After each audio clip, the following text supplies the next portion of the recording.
ఎక్కడ క్రిస్టియానికి సంబంధించిన ఒక బొమ్మ ఉండదు, ఒక మత ప్రచారం ఉండదు. ఎందుకని 55 ఏళ్ళుగా లేని ఆరోపణలు ఇప్పుడే ఎందుకు వస్తున్నాయి? మాకు విన్సెంట్ ఫెర్రర్ అనే ముఖం మాకు కనపడకూడదు.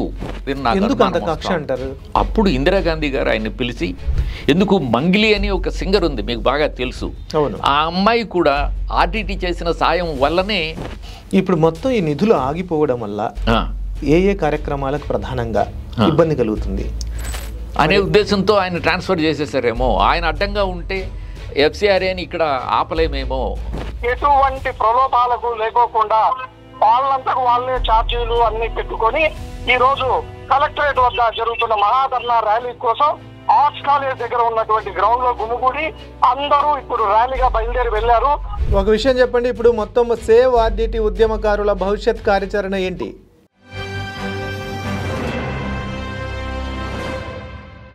నమస్తే, నా పేరు షరీఫ్. Welcome to 3TV. మొత్తానికి అనంతపురం కేంద్రంగా ఆర్డిటి అంటే సేవ్ ఆర్డిటి అనే ఉద్యమం ఊపందుకుంటుంది. ఆర్డిటి సంస్థ దాదాపు ఫెర్రర్ మొదలుపెట్టిన ఈ సంస్థ, రాయలసీమ బాపూజీ అని అంటారు ఆయన్ని. రాష్ట్ర వ్యాప్తంగా ఎవరైనా సరే ఒక ఫెర్రర్ పేరు చెబితే గుర్తుపెడతారు. అలాంటి సంస్థకి ఇప్పుడున్న ప్రభుత్వాలు పూర్తిగా నిధులు ఆపేయడంతో ఆ సంస్థ పూర్తిగా పేదలకి సేవలు అందించలేని పరిస్థితి నెలకొంది. దీని మీద అనంతపురం కేంద్రంగానే కాకుండా హైదరాబాద్ కేంద్రంగా కూడా చాలా చోట్ల సేవ్ ఆర్డిటి అనే ఒక ఉద్యమం ఊపందుకుంది. దీని మీద అంటే ప్రజెంట్కు ఇప్పటికి కూడా అక్కడ అంటే ఇవాళ కూడా సేవ్ ఆర్డిటి ఉద్యమకారులు మొత్తం అనంతపురంలో ఉద్యమం చేస్తూ ఉన్నారు. ఇప్పటికీ అనేక అర్జీలు కేంద్రానికి తర్వాత రాష్ట్ర ప్రభుత్వానికి ఇచ్చినప్పటికీ కూడా ఎలాంటి స్పందన అక్కడి నుంచి లేదు. దీనివల్ల అనేక మంది హాస్పిటల్స్లో మందులు లేక పేషెంట్స్ ఇబ్బంది పడుతున్నారు. అనేక స్కూల్స్లో పిల్లలకి ఉచితంగా పాఠాలు చెబుతున్నారు. ఆ పాఠశాలల నిర్వహణ కూడా ఒక ప్రమాదంలో పడిపోయింది. అలాగే ఆ వికలాంగులకు కూడా ఈ సంస్థ అనేక సేవలు అందిస్తూ ఉంది. వాళ్ళ పరిస్థితి కూడా ఇవాళ ప్రశ్నార్థకంగా మారింది. సో అనేక కారణాల వల్ల, రకరకాల కారణాలు అంటే మత మార్పిడులకు పాల్పడుతున్నారు అనే ఒక కారణం చూపిస్తూ ఉన్నారు. రెండోది ఆర్థికంగా అంటే ఫారిన్ నుంచి వచ్చే డబ్బులని పేదలకి ఖర్చు పెట్టే తీరులో ఆర్థికంగా కూడా అవకతవకలు ఉన్నాయని ఒక ఆరోపణల నేపథ్యంలో ఆర్డిటి సంస్థకి కేంద్ర ప్రభుత్వం నిధులు రాకుండా అడ్డుకుంది. ఈ మొత్తం పరిణామాల నేపథ్యంలో ఆర్డిటి సంస్థ ఎన్ని సేవలు అందించింది, అనంతపురం కేంద్రంగానే కాకుండా రాయలసీమ వ్యాప్తంగా ఆ సంస్థ ఎన్ని రకాల సేవలు అందించింది, తర్వాత ప్రభుత్వం చెబుతున్న అభ్యంతరాలు ఏంటి, ఆ అభ్యంతరాలు వాస్తవమా కాదా, దీనికి సొల్యూషన్ ఏంటి, తర్వాత ఈ ఉద్యమకారులంతా ఎలాంటి భవిష్యత్ ప్రణాళికల్ని రచించబోతున్నారు వంటి విషయాల్ని మనతో మాట్లాడడానికి ఇవాళ ప్రముఖ రచయిత, సేవ్ ఆర్డిటి ఉద్యమకారులు, రిటైర్డ్ ప్రొఫెసరు, తర్వాత రూరల్ డెవలప్మెంట్ రంగంలో అనేక రకాలుగా పనిచేసిన నిష్ణాతులు వంకిరెడ్డి రెడ్డప్పరెడ్డి గారు మనతో ఇవాళ స్టూడియోలో ఉన్నారు. ఆయన అడిగి అనేక విషయాల్ని అడిగి తెలుసుకుందాం. నమస్తే సార్. నమస్తే. ఏంటి ఇప్పుడు నేను ఇందాక నుంచి ఒక చిన్న బ్రీఫ్ ఇచ్చాను. ఫెర్రర్ దాదాపు 55 ఏళ్ళుగా, ఒక రోజు కాదు 2 ఏళ్ళు కాదు, 55 ఏళ్ళుగా అనంతపురం కేంద్రంగా అంటే కరువు జిల్లా కేంద్రంగా పేదలకి అనేక రకాల సేవలు అందిస్తున్నారు. ఎప్పుడూ లేని ఆరోపణలు ఇప్పుడే ఎందుకు వస్తూ ఉన్నాయని మీరు అనుకుంటున్నారు? దీని గురించి చెప్పాలంటే నాకు ఆర్డిటితో పరిచయం మొదలైంది చెప్పాలి. చెప్పండి. నేను 76 నుంచి ఆర్డిటిని చూస్తున్నాను. 1993లో మొదటిసారిగా ఆర్డిటి ఏ రకంగా పనిచేస్తుంది అని అప్పటిదాకా ఆ సంస్థకు ఫండ్ ఇచ్చిన యాక్షన్ ఎయిడ్స్ అనే సంస్థ కన్సల్టెంట్గా నేను పనిచేశాను. ఏ రకంగా పనిచేస్తుంది ఆర్డిటి, వాళ్ళు చేసిన అభివృద్ధి ప్రణాళికలు ఏ రకంగా ఇంప్లిమెంట్ చేస్తూ ఉంది అనే అంశాలు నేను పరిశీలన చేశాను. అప్పుడు నాకు పూర్తిగా ఆర్డిటి గురించి కొంత అవగాహన ఏర్పడింది. మీరు ఇప్పుడే మొదలుపెట్టారు, కొంత మతపరమైన అంశాలు వాళ్ళు బయటకు తీసుకొస్తున్నారు, అది కొంత సెంట్రల్ గవర్నమెంట్కి కొంత కంటగింపుగా ఉంది అని మీరు ఒక మాట అన్నారు. నాకు తెలిసి ఆర్డిటి గ్రామాల్లో కానీ ఆర్డిటి సంస్థలో కానీ ఎక్కడ క్రిస్టియానికి సంబంధించిన ఒక బొమ్మ ఉండదు, ఒక మత ప్రచారం ఉండదు. మీకు ఒక సంగతి చెప్తాను. నేను 93లో కొన్ని గ్రామాలుగా వాళ్ళ ఆర్డిటి చేసిన సేవ చేసిన గ్రామాల్లోకి నేను వెళ్ళినప్పుడు నాకు వినపడింది ఒకే ఒక పాట. వాళ్ళు ప్రేమతో, ఆ పల్లె ప్రజలు ప్రేమతో పాడుకున్న అన్నే పేరేరమ్మా నువ్వే మాకు దేవతమ్మా, అన్నే పేరేరమ్మా నువ్వే మాకు దేవతమ్మా అన్నారు తప్ప వాళ్ళెప్పుడు క్రీస్తును కానీ క్రిస్టియానిటీని కానీ ఆ గ్రామ ప్రజలు అప్పుడు ఎప్పుడు వాళ్ళు సపోర్ట్ చేసింది లేదు. ఆ రకంగా నా పరిచయం మొదలైతే మరి ఇప్పుడు ఈ రకంగా కొత్తగా మతాన్ని గురించి ఎందుకు మధ్యలోకి తీసుకొస్తున్నారు అన్నది చాలా విచిత్రంగా అనిపిస్తుంది. అది నా ఆర్డిటీతో నా ఉన్న పరిచయం. ఎందుకని 55 ఏళ్ళుగా లేని ఆరోపణలు ఇప్పుడే ఎందుకు వస్తున్నాయి? ఇప్పుడు రావడానికి కారణము అందరికీ సర్వవిదితమే. కొంత మతాన్ని ఎంపిక చేసుకొని మతం ద్వారా పదవిలోకి రావాలనుకున్నప్పుడు ఇటువంటి చెడు ధోరణులు రాజకీయాల్లోకి తీసుకురావడానికి ప్రయత్నిస్తున్నప్పుడు ఈ రకమైన ఆరోపణలు చేయడం సాధారణమే. కానీ ఎక్కడ కనీసం ఫెర్రర్ బొమ్మలుండే చోట కూడా లేదా ఫెర్రర్ వాళ్ళ ఇంట్లో కూడా ఫెర్రర్ తన ఫండమెంటల్ ఏవైతే ఉన్నాయో అంటే సూత్రాలు ఏవైతే ఉన్నాయో ఫెర్రర్ దాంట్లో మతం కన్నా మానవత్వం గొప్పది అనే మొదటి నుంచి చెబుతూ వస్తూ ఉన్నారు. ఆ విధంగానే కార్యక్రమాలు జరుగుతున్నాయి. నా అనుమానం ఏంటంటే నేళ్లుగా లేనిది ఇప్పుడు మాత్రమే అలాంటి ఆరోపణలు రావడం అనేది ఒకటి మనం ఆలోచించాల్సిన విషయం. రెండవది, ఆర్థిక అవకతవకలు జరిగాయి కాబట్టి మేము ఫారిన్ నుంచి రావాల్సిన నిధుల్ని ఆపేశాము అని చెప్పేసి సెంట్రల్ గవర్నమెంట్ చెబుతున్న పరిస్థితి. అంటే ఇది ఫారిన్ నుంచి ఫండ్స్ రావడం లేదు అంటే ముందు ఫారిన్ నుంచి ఫండ్స్ ఎందుకు వస్తాయనేది ఒక అంశం తెలుసుకోవాలి. దీనిని foreign FCRA foreign contribution work దీన్ని అంటారు. అది ఏమిటంటారంటే ఇతర దేశాల నుంచి వాళ్ళు ఇచ్చే కాంట్రిబ్యూషన్స్ అంతా కూడా కొన్ని సంస్థల నుంచి ఆర్డిటీకి వచ్చేవి. ఫారిన్ కాంట్రిబ్యూషన్ రెగ్యులేటరీ యాక్ట్ అంటే దాని కింద హోమ్ మినిస్ట్రీ వాళ్ళు ఇస్తారు, దాని ద్వారా ఫండ్స్ వచ్చేవి. ఎప్పుడైతే ఆ నెంబర్ తీసేస్తారో మీకు ఫారిన్ నుంచి ఎటువంటి డబ్బులు రావు. ఇతను చేసే సేవలను గుర్తించిన ఆ ఇతర దేశస్తులు మీరే ఒక సంస్థ పెట్టండి, మేము మళ్ళీ ఇతర సంస్థలకు మేమెందుకు ఇవ్వాలని ఫెర్రర్ పేరుతోనే స్పెయిన్లో కొన్ని సంస్థలు ఉన్నాయి. ఆ సంస్థల ద్వారా ఇప్పుడు ఫండ్స్ వచ్చేవి. ఈ మత దృక్పథం పెట్టుకొని వీళ్ళు ఆ ఫండ్స్ని ఇప్పుడు ఆపేయడం జరిగింది. ఇప్పుడు ప్రభుత్వం చెయ్యాలి ఏది వెనకబడ్డ ప్రాంతాల్లో గ్రామీణ ప్రజల అభివృద్ధి కోసం వాళ్ళకి చదువు, వైద్యము, తర్వాత రకరకాల సేవలు, ఇళ్ళు, తర్వాత కట్టుకోవడానికి బట్ట, ఇవన్నీ కూడా మౌలిక వసతులు మన కేంద్ర రాష్ట్ర ప్రభుత్వాలు చేయాలి. ఆ ప్రభుత్వాలు చేయలేని పక్షంలో ఎవరో ఎక్కడి నుంచో వచ్చి ఒక మానవతా స్ఫూర్తితో సేవలు చేస్తూ ఉన్నప్పుడు దాన్ని సపోర్ట్ చేయకపోగా ఎవరో ఇస్తున్న డబ్బులు, మళ్ళీ కూడా కేంద్ర రాష్ట్ర ప్రభుత్వాలు ఇస్తున్న డబ్బులు అయితే కాదు అని నాకు అంతముంది. కరెక్టేనా? అవును, కరెక్టే. ఎవరో ఫారినర్స్ పేదల కోసం చేస్తున్న ఒక సేవ, అది ఒక ట్రస్ట్. ఆ ట్రస్ట్ నుంచి ఫారిన్ దగ్గర నుంచి అంటే స్పెయిన్లో పుట్టిన వ్యక్తి కాబట్టి ఫెర్రర్ ఇక్కడికి వచ్చి దాదాపుగా తన జీవితం అంతా ఇక్కడే అంకితం చేసేసి పేదవాళ్ళకి సేవ చేస్తూ ఉన్నారు. ఆయన పేరు మీద వస్తున్న డబ్బుల్ని కూడా అడ్డుకోవడం ద్వారా ఎలాంటి సంకేతాలు ఇవ్వదలుచుకుంది గవర్నమెంట్? ప్రజలేమైనా పర్వాలేదు, పేదలేమైనా పర్వాలేదు, వెనకబడిన వర్గాలు కానీ SC STలు కానీ ఏమైనా పర్వాలేదు, మాకు విన్సెంట్ ఫెర్రర్ అనే ముఖం మాకు కనపడకూడదు అని ఏమన్నా వీళ్ళ మనసులో ఏమో ఉంది. మేబీ కులం అనేది అది మతం అనేది ఒక పెద్ద ప్రాతిపదిక కావచ్చునని నా నమ్మకం.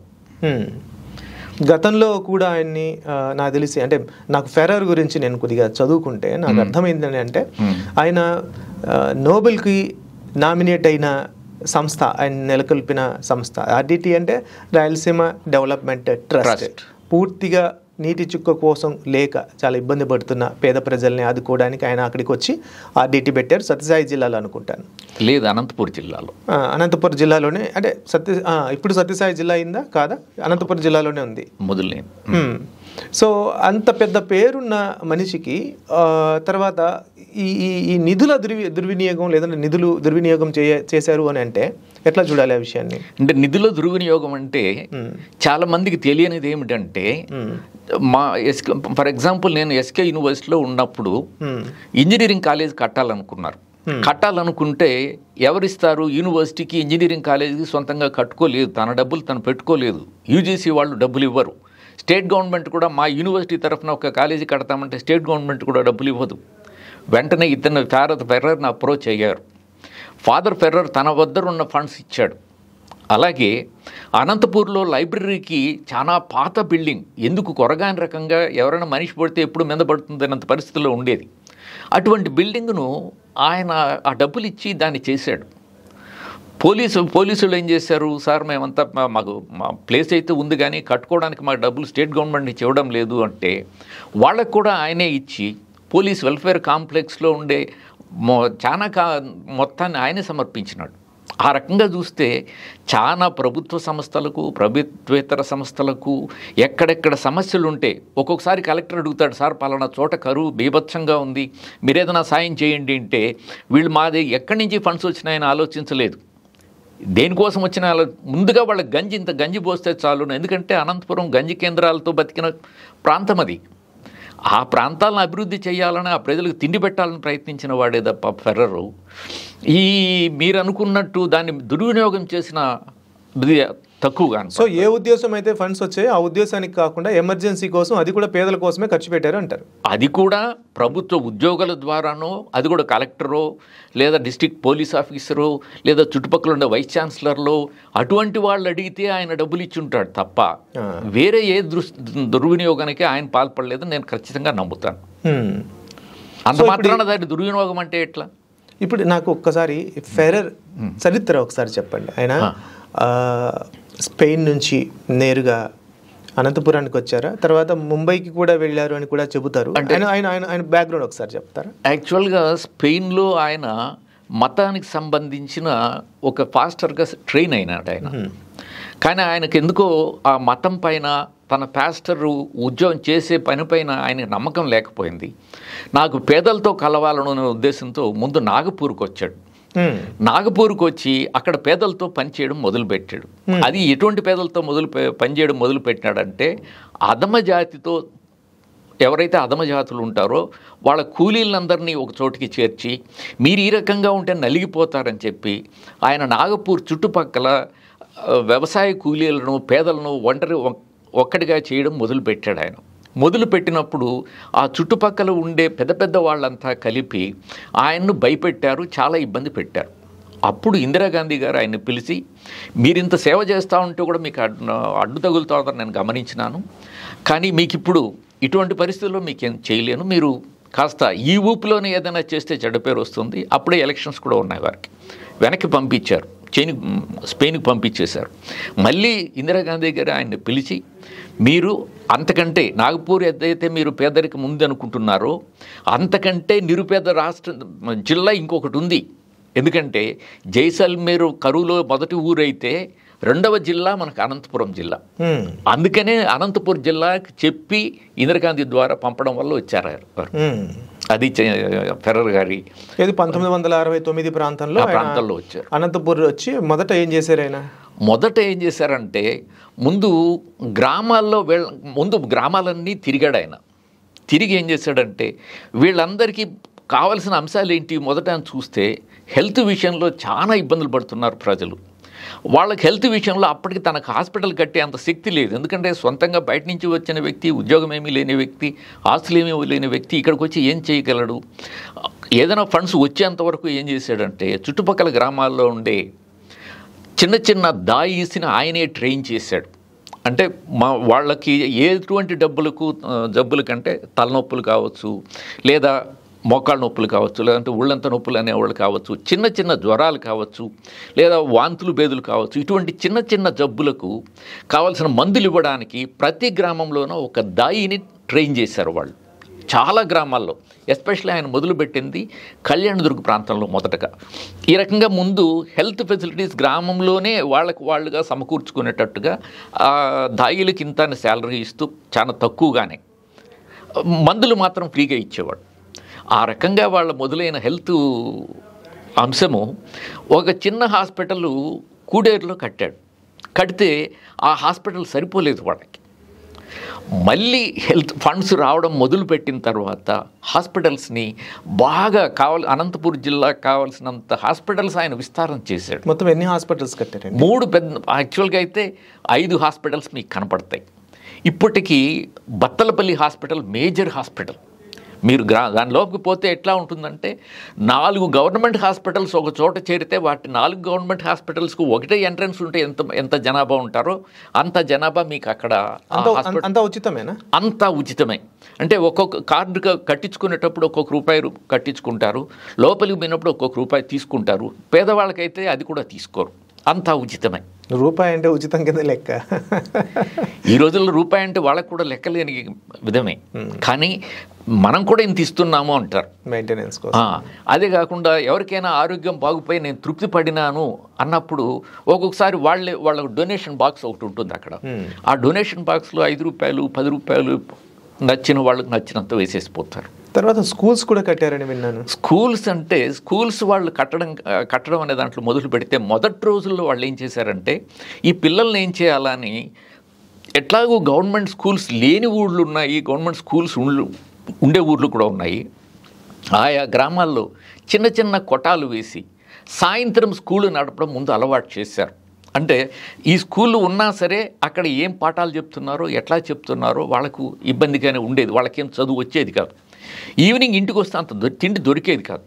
వాళ్ళకి ఏం చేశాడంటే ఒక ముద్ద సాయంత్రం, ఒక ముద్ద సంగటి, అంత ఎగ్గు, అంత చట్నీ వేస్తే బాగా ఉంటుందనే ఉద్దేశంతో వారు ఆ స్కూల్లో ఉండే పిల్లలకు పౌష్టికాహారం ఇవ్వడం మొదలుపెట్టాడు. ఇచ్చి వాళ్ళే టీచర్లను ఉద్యోగం నియమించుకొని వాళ్ళ ద్వారా సాయంత్రం పాఠశాలలు మొదలుపెట్టారు. అది అయిన తర్వాత గవర్నమెంట్ స్కూళ్ళు అన్ని గ్రామాలకు విస్తరించిన తర్వాత ఈ పిల్లలకు డ్రెస్సులు వాళ్లే ఇచ్చేవారు. మీరు ఎప్పుడైతే ఇప్పుడు ఇంతకుముందు గవర్నమెంట్ అంతకుముందు గవర్నమెంట్ కూడా ఏం చేశారంటే గవర్నమెంట్ స్కూల్లో డ్రెస్సులన్నీ వాళ్లే ఇచ్చేవారు.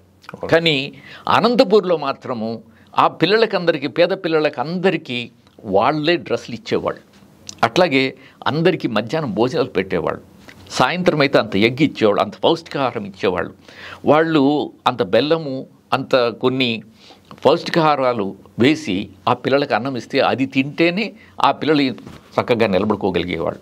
ఇల్లు లేని పేదవాళ్ళకి ఇప్పుడు వాళ్ళు ఆ స్కూళ్ళల్లోనే చదువుకున్న పిల్లలకు చాలామందికి వాళ్ళు డిగ్రీ చదువుతున్నా, ఇంజనీరింగ్ చదువుతున్నా, మెడిసిన్ చదువుతున్నా, ఏ పై కోర్సులు చదువుతున్నా సరే వాళ్ళే వాళ్ళ జీతాలు, వాళ్ళకి కావాల్సిన ఖర్చులు వాళ్ళే ఇస్తున్నారు.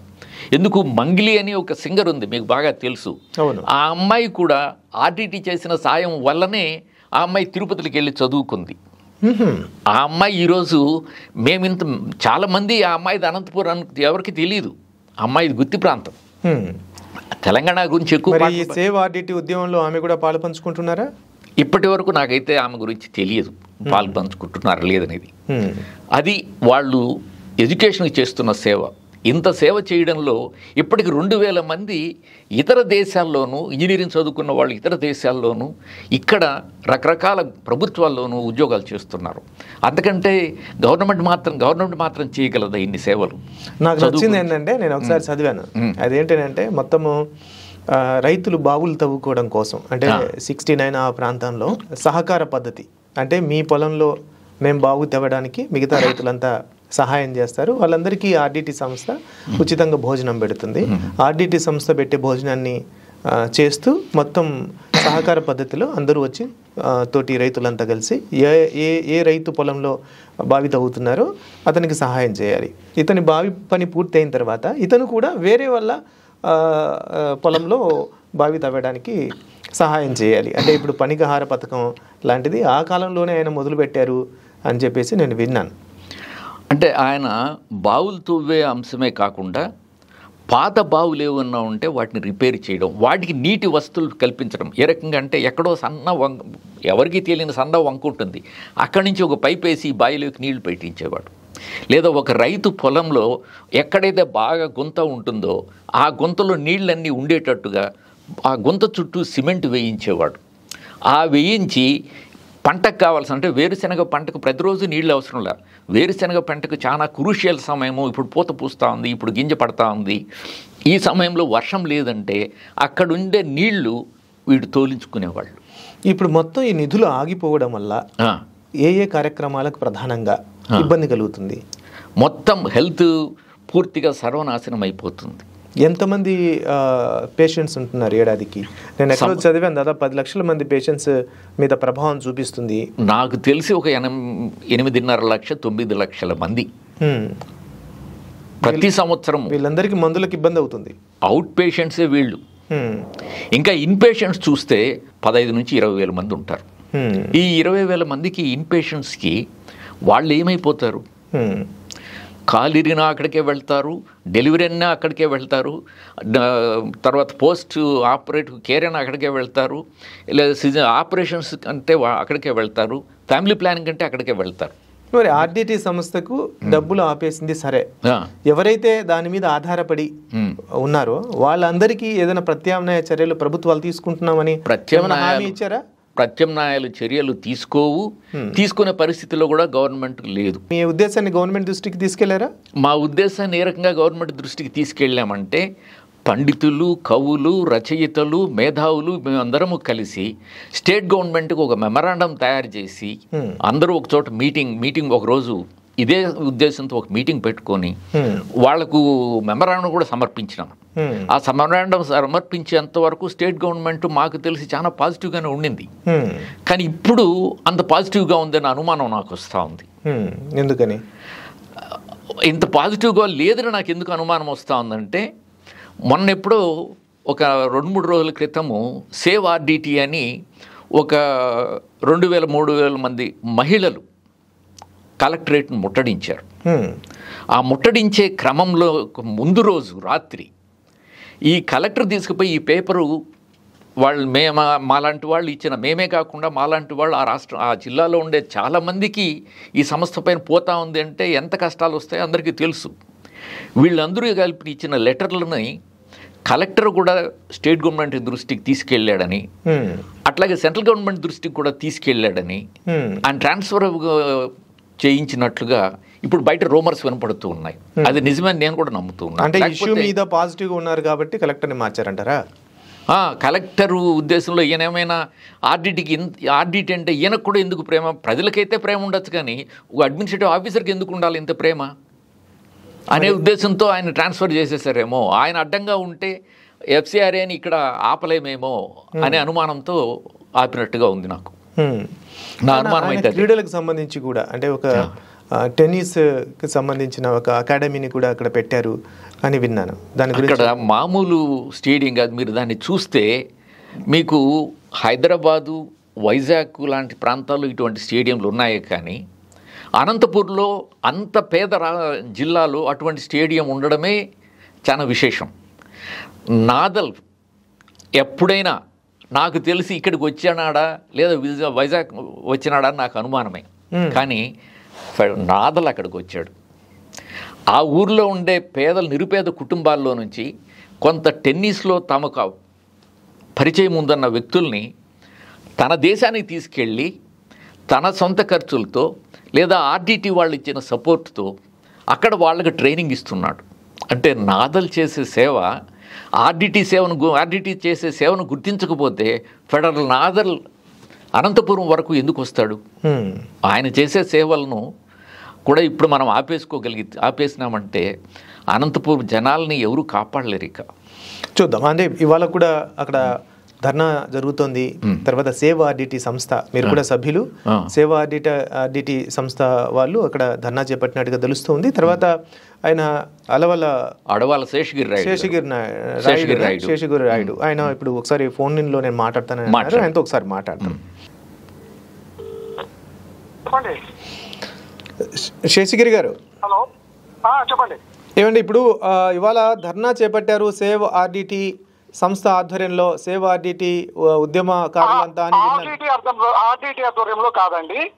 ఆర్డిటి ద్వారా ఎవరైతే ఇంతవరకు గత 50 ఏళ్లుగా 3 తరాలు ఎవరైతే ఆర్డిటి ద్వారా లబ్ధి పొందిన ఎస్సీ, ఎస్టీ, బీసీ, రూరల్ లో ఉన్నటువంటి అతి మారుమూల రాయలసీమ ప్రాంతాల్లో, ప్రత్యేకించి అనంతపురము, కళ్యాణదుర్గము, ఇటువంటి రూరల్ ఏరియాస్ లో ప్రభుత్వం ఏదైతే అడుగు పెట్టలేదో ఇంతవరకు, అలాంటి చోటు కూడా ఆర్డిటి సేవలు అనేది ఈ రోజు మనకు విద్య, వైద్యం, ఆరోగ్యం, ప్రత్యేకించి వీళ్ళ సేవలు చెప్పాలంటే ఆ మూగ, బదిర, గుడ్డి, చెవిటి ఇలాంటి వాళ్ళకందరికీ ఒక స్కూల్ కూడా నిర్మించింది. అదేవిధంగా బ్లైండ్ వాళ్ళ కోసము ఒక హై స్కూల్ కూడా నడుపుతోంది. వాళ్లకు పై లెవెల్లో కూడా చదువులకు సహాయం చేస్తోంది. అదేవిధంగా అనంతపురంలో ఇంతవరకు మ్యూజిక్ స్కూల్ అనేది లేదు. ఇక్కడ విద్యార్థుల్ని ప్రత్యేకించి పేద మధ్యతరగతి ఎవరైతే రూరల్లో ఉన్నారో అవకాశం ఉన్న వాళ్ళని, టాలెంట్ ఉన్న వాళ్ళని తిరుపతి మ్యూజిక్ కాలేజ్కి వెళ్ళి వాళ్ళందరినీ చదివించి మ్యూజిక్ కాలేజ్ లో ఈ పొద్దు మనకు మంగ్లీ లాంటి గొప్ప సింగర్ ఒక అనంతపురం నుంచి, గుత్తి ప్రాంతం నుంచి, ఒక వెనకబడిన ఎస్టీ వర్గం నుంచి ఒక గొప్ప సింగర్ గా బయటకు వచ్చిందంటే దానికి కారణం కేవలం ఆర్డిటి మాత్రమే. ఆర్డిటి ద్వారా ఎవరైతే ఈ రోజు సేవలు అందుకున్నారో వాళ్ళందరూ కూడా స్వచ్ఛందంగా ఎటువంటి ప్రలోభాలకు లేకోకుండా వాళ్ళంతకు వాళ్ళే ఛార్జీలు అన్ని పెట్టుకొని ఈ రోజు కలెక్టరేట్ వద్ద జరుగుతున్న మహాధర్నా ర్యాలీ కోసం ఆర్ట్స్ కాలేజ్ దగ్గర ఉన్నటువంటి గ్రౌండ్ లో గుమిగూడి అందరూ ఇప్పుడు ర్యాలీగా బయలుదేరి వెళ్లారు. ఒక మహాసంద్రం లాగా ఉంది. దాదాపు ఈ ఆర్డిటి తరపు నుంచి వచ్చిన వాళ్ళు 7,000 మంది దాకా మహిళలే కనిపిస్తున్నారు ఇక్కడ. మిగతా వాళ్ళంతా వికలాంగులు, పురుషులు దాదాపు 10,000 నుంచి 15,000 వరకు ఉండొచ్చు అంచనా. ఇది కేవలం ఆర్డిటి లబ్ధిదారులు ఆర్డిటిని కాపాడుకోకపోతే మా జీవితాల్లో వెలుగు లేదు, ప్రభుత్వాల పట్ల మాకు నమ్మకం లేదు, ప్రభుత్వాలు FCRA ఇచ్చి తీరాల్సిందే అనే ఒక ఉద్దేశంతో ఈ ర్యాలీ ఈ రోజు జరుగుతోంది. ఈ ఒక తీవ్రత చాలా తీవ్రంగా ఉంది. ప్రజల్లో అసంతృప్తి అనేది. ఇక్కడ నాయకులు చాలా చెవిడు వేసుకొని గుడ్డిగా అసలు ఏమీ పట్టించుకోకుండా ఏమవుతుందిలే ఆర్డిటికి రాకపోతే ఎవరు మాట్లాడతారనే ఉద్దేశంతో ఉన్నారు. ఇది కేవలం ఒక చిన్న ఉదాహరణ మాత్రమే. ఈ పొద్దు వీధులకు ఎక్కిన వాళ్ళు అంతా కూడా తెలిసి 20-25% కూడా లేరు. ఒకవేళ ఆర్డిటి లబ్ధిదారులు మొత్తం అంతా రోడ్ల మీదకి వస్తే అనంతపురం పట్టదు. ఆ విషయం ప్రభుత్వాలు గ్రహించాలి. వెంటనే FCRAని పునరుద్ధరించాలి. సేవ్ ఆర్డిటి అనేది ప్రజలలో నుంచి జరుగుతున్న ఉద్యోగం అనేది. ఇక్కడ ఎవ్వరూ నాయకులు అనే వాళ్ళు లేరు. ప్రజలే నాయకులుగా స్వచ్ఛందంగా బయటికి తరలి వచ్చారండి. ఇది ఈ రోజు అనంతపురంలో జరుగుతున్న కార్యక్రమం. ఇప్పుడు మీరు అడవాల శేషగిరి రాయుడు, మీరు మీరు మీరు ఇప్పుడు మీరు సేవ్ ఆర్డిటి సంస్థ సభ్యుల, నిర్వాహకుల? ఏం లేదండి, స్వచ్ఛందంగా నా తరపు నుంచి అంబేద్కర్ అక్షరీయం అని మాకు సంస్థ ఉంది. ఆ సంస్థ తరపున రూరల్లో ఒకవేళ డెవలప్మెంట్ జరగకపోతే ఎటువంటి పరిస్థితులు వస్తాయో తెలిసిన వాడిగా నేను ఒక హిస్టోరియన్ కూడా. ఇప్పుడు చాలా పల్లెలన్నీ తిరిగాను. నాకు విషయం చెప్పండి, FCRA నిధులు ఆపేసి ఆర్డిటికి ఎంత కాలం అయింది? ఇప్పటికే దాదాపు 1 year పైన అయిపోయిందండి. వాళ్ళ దగ్గర ఉన్న నిధులతోనే ఇప్పటిదాకా ఏదైతే మిగులు నిధులు ఉన్నాయో అవన్నీ కూడా హాస్పిటల్స్ కి, ప్రత్యేకించి బత్తలపల్లి తర్వాత కళ్యాణదుర్గంలో మనకు గొప్ప గొప్ప ప్రభుత్వ ఆసుపత్రుల కంటే కూడా సేవా దృక్పథంతో మంచి హాస్పిటల్స్ నడుపుతున్నారు వీళ్ళు. అటువంటి ఆసుపత్రుల్లో చాలా తక్కువ ఖర్చుతో ప్రభుత్వాలు కూడా ఇవ్వలేనటువంటి గొప్ప సేవలు, వైద్య సేవలు వీళ్ళు అందిస్తున్నారు. అటువంటి వైద్య సేవలు ఈ రోజు నిలిచిపోయే ప్రమాదం ఏర్పడింది. FCRA నిధులు కనుక రాకపోతే తొందరలోనే 2-3 రోజుల్లో హాస్పిటల్ సేవలు కూడా ఆపేసే ప్రమాదం ఉంది. దానివల్ల ప్రత్యక్షంగా ప్రభుత్వ ఆసుపత్రుల మీద రేపొద్దున్నే ఎవరైనా ప్రజలందరూ వెళ్తే ప్రభుత్వం వాళ్ళకి సేవలు అందించే స్థితిలో ఎంత మాత్రమూ లేదు. ఇక్కడ పరిస్థితి ఏంటి అంటే అమ్మ పెట్టదు అడుక్కు తినేదు అన్నట్లుగా ఉంది పరిస్థితి. ఇప్పుడు గనక వైద్య సేవలు తక్షణం నిలిచిపోతే ఆ ప్రభావం జిల్లా మీద విపరీతంగా పడే అవకాశం ఉంది. వీళ్ళు వైద్య సేవలు అందించే పరిస్థితుల్లో లేరు. కాబట్టి FCRA నిధులు రాకపోవడం వల్ల ఈ ప్రత్యేకించి ఇంటర్మీడియట్ విద్యార్థులకు చాలా మందికి పేద పల్లె ప్రజల పిల్లలకి మంచి మార్కులు వచ్చిన వాళ్ళని సెలెక్ట్ చేసి వాళ్ళకు ఉపకార వేతనం ఇచ్చి వాళ్ళు ఏ కాలేజీలో చదువుకుంటామంటే ఆ కాలేజీలకు వీళ్ళు పంపిస్తున్నారు. అదేవిధంగా డిగ్రీకి కూడా పంపిస్తున్నారు, పై చదువులకు పంపిస్తున్నారు. అదేవిధంగా అనాథ పిల్లల్ని తీసుకొని పూర్తిగా వాళ్ళకు భోజనాలు, ఇండ్లు, వసతి కల్పించి వాళ్ళ చదువులు, వాళ్ళ పెళ్లిళ్ళు అయ్యేంత వరకు, వాళ్ళు స్థిరపడేంత వరకు ఆర్డిటి అయితే నిధులు మంజూరు చేస్తోంది. ఇటువంటివన్నీ కూడా నిలిచిపోతే అనాథల పరిస్థితి ఏంటి, అనంతలో వికలాంగుల పరిస్థితి ఏంటి, తర్వాత ఈ ప్రత్యేకించి మానసిక వికలాంగుల కోసం ఆర్డిటి చేస్తున్నటువంటి సేవలు ఈ దేశంలోనే ఎవరు చేయలేదేమో అంత గొప్ప సేవలు అందిస్తోంది. అంతేకాకుండా కదిరి ప్రాంతంలో ఒకప్పుడు మనకు అమ్మాయిల్ని ఒక వర్గం సాకలేక పూనాకు వ్యభిచారానికి అమ్మేసుకున్నారు. అటువంటి పరిస్థితుల్లో వాళ్ళంతా ఎయిడ్స్ వ్యాధి వచ్చి అల్లాడుతుంటే ఉమెన్ ట్రాఫికింగ్ జరగకపోకుండా ఆర్డిటి అనేది స్వచ్ఛందంగా కార్యకర్తలను పెట్టి వాళ్లకు కుటుంబిషన్లు అన్ని ఇచ్చి వాళ్లకు ఉపాధి కల్పించి వాళ్ళ వృత్తికి పోకోకుండా ఉమెన్ ట్రాఫిక్ జరగకుండా వాళ్ళు నివారించగలిగినారు. ఎవరైతే అలాంటి కేంద్రాలకు వెళ్లి రోగాలు తెచ్చుకున్నారో వాళ్ళకందరికీ కూడా ఆర్డిటి ప్రతిరోజు ఇప్పటికీ పోషకాహారము వైద్యము అందించి వాళ్లకు ప్రాణాలు పోకుండా నిలబెడుతోంది. ఈ సేవలు కూడా ఆగిపోయే ప్రమాదం ఉంది.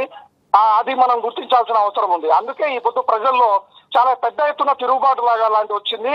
ఈ రోజు ఇక్కడికి వచ్చిన వాళ్ళంతా కూడా ఆల్మోస్ట్ ఆల్ రూరల్ పల్లెల నుంచి వచ్చిన వాళ్ళే. ఇప్పుడు దాదాపు 10 నిమిషాల కిందటే ఆర్ట్స్ కాలేజ్ నుంచి మనకు టవర్ క్లాక్ మీదుగా కలెక్టరేట్ కి ఒక 10,000 మంది దాకా వెళ్లారు. ఇప్పుడు చూస్తుంటే పరిస్థితి ఇంకొక 5,000 మంది ఇంకా వస్తూనే ఉన్నారు పల్లెల నుంచి. వీళ్ళంతా కూడా కలుసుకుంటే దాదాపు 20,000 మంది దాకా అయ్యేటట్లుంది పరిస్థితి ఇక్కడ. అదేంటి పరిస్థితి. ఒక విషయం చెప్పండి, ఇప్పుడు మొత్తం సేవ్ ఆర్డిటి ఉద్యమకారుల భవిష్యత్ కార్యాచరణ ఏంటి?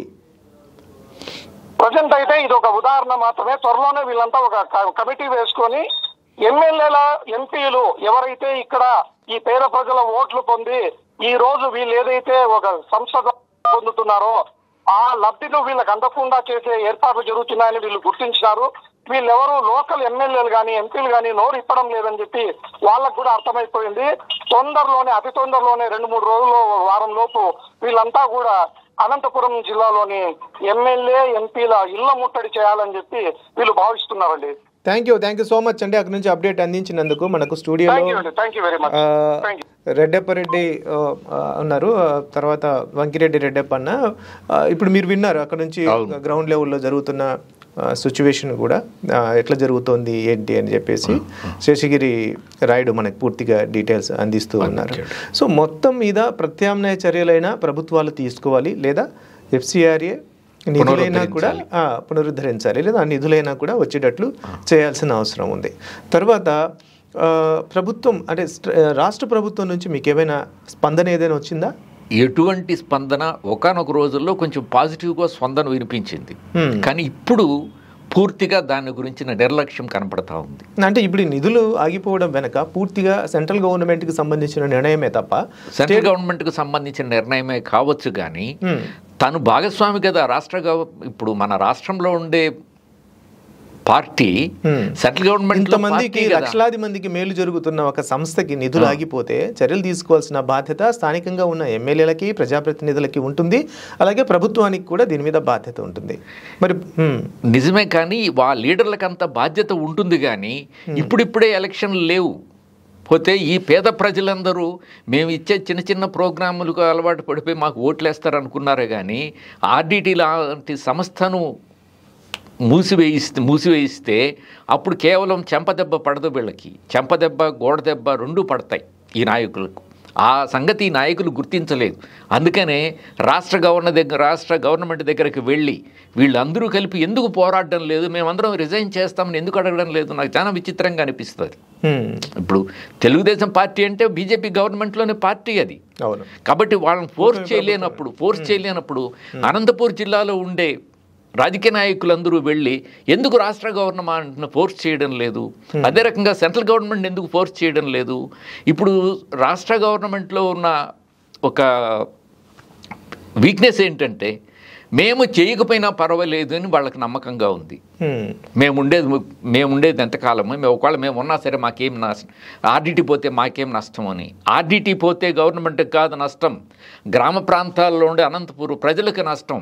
వాళ్ళు ఇంకా మళ్ళీ 77లో ఏ రకమైన పరిస్థితి ఉందో, లేదా 76లో ఏ రకమైన పరిస్థితి ఉందో ఆ రకంగా కరువుతో అల్లల్లాడిపోతారు. భిక్షం ఎత్తుకోవడం ఒకటే మార్గం. మళ్ళా గ్రామాల్లో నుంచి బాంబేకి పూనాకు ఆడవాళ్ళు మొదలవుతుంది. బెంగళూరుకు బాంబేకు రోడ్లు వేయడానికి పోవడానికి కారణమవుతారు. అక్కడికి వెళ్ళి అన్ని రోగాలు తెచ్చుకొని ఎయిడ్స్ వ్యాధి లాంటివి తెచ్చుకొని మళ్ళీ గవర్నమెంట్ మీద పడే ప్రమాదం కూడా ఉంది. తిండికి కూడా గతి ఉండదు ప్రజలకు. చివరగా ఇప్పుడు మీరు మొత్తానికి ప్రభుత్వానికి చెప్పేది ఏమైనా ఉందా? ప్రభుత్వానికి, తర్వాత ఆర్డిటి తరపున ఎవరైతే లబ్ధి పొందారో, ఆర్డిటి తరపున ఎవరైతే తమ జీవితాలని సరిదిద్దుకొని మంచి పొజిషన్లో ఉన్నారో వాళ్ళందరికీ మీరిచ్చే సందేశం ఏమైనా ఉందా?